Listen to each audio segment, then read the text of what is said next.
Ern Xin. I would like to tell you a story about Grandpa's smoke jumper. I was bored, cranky, and not exactly looking forward to a weekend at grandparents' house, Cave Junction, Oregon. Whoa! What on earth is that? As soon as Dad stopped the car, I jumped out and headed straight for the house.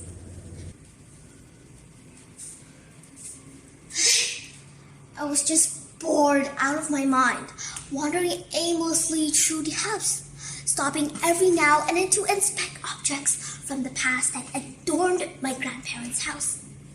In one room, I found a horse violin that apparently used to be Grandpa's favorite object. In another room, I found a photo album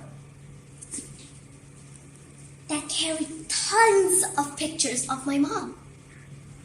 What? Didn't they hear about digital pictures?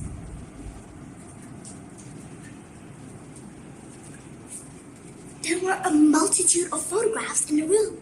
Some were black and white, and others were brown and faded. And they resided on shelves, tables, and walls.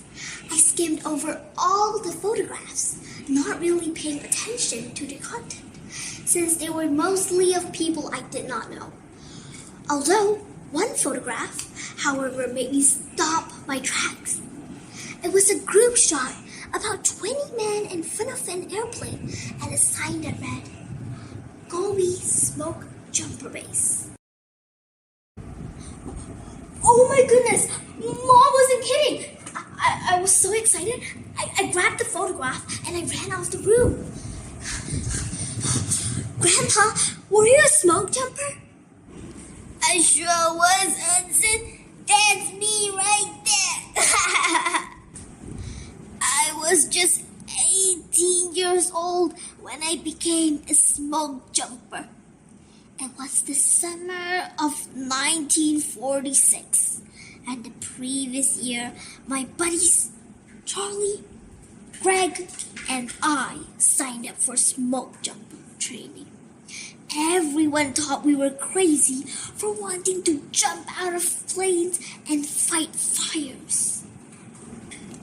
I probably should explain first that it was late August, and we were smack in the middle of the peak fire season. And hadn't rained over a month. The temperatures were averaging 90 degrees daily, and we were making jump practically every week. However, no one expected the fire we faced that day. By 6 a.m., Greg and I were crammed like sardines, the rest of the smoke jumpers in the belly of the DC-3 airplane. Charlie replayed information from the open doorway at the back to the pilots in the cockpit, and they responded immediately. "Banking left, head, selected drop target. First stick up," Charlie shouted, and our crew of 4 men headed over to the open doorway.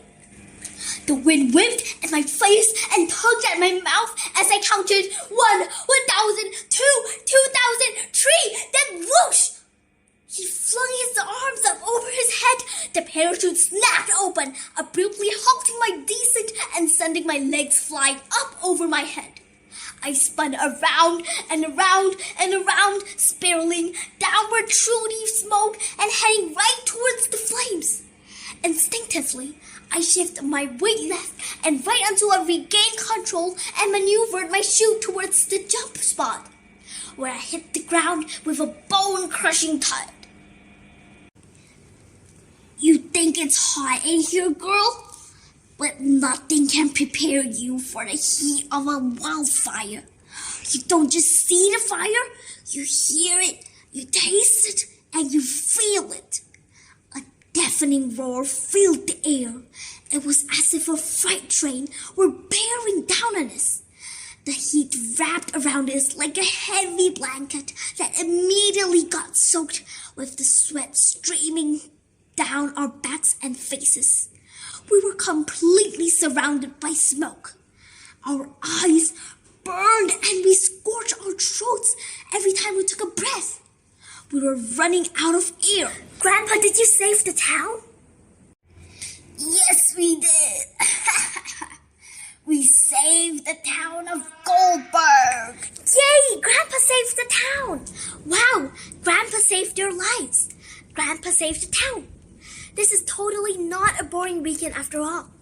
Listening to Grandpa's smoke jumper stories, I salute him. I salute to all the frontliners. We should count our blessings each day, no matter where we are, even in the current COVID-19 pandemic. Staying safe and sound with the hard work and sacrifices from all frontliners. Without the frontliners, the firemen, the doctors, the smoke jumpers, the world will not be saved. Thank you.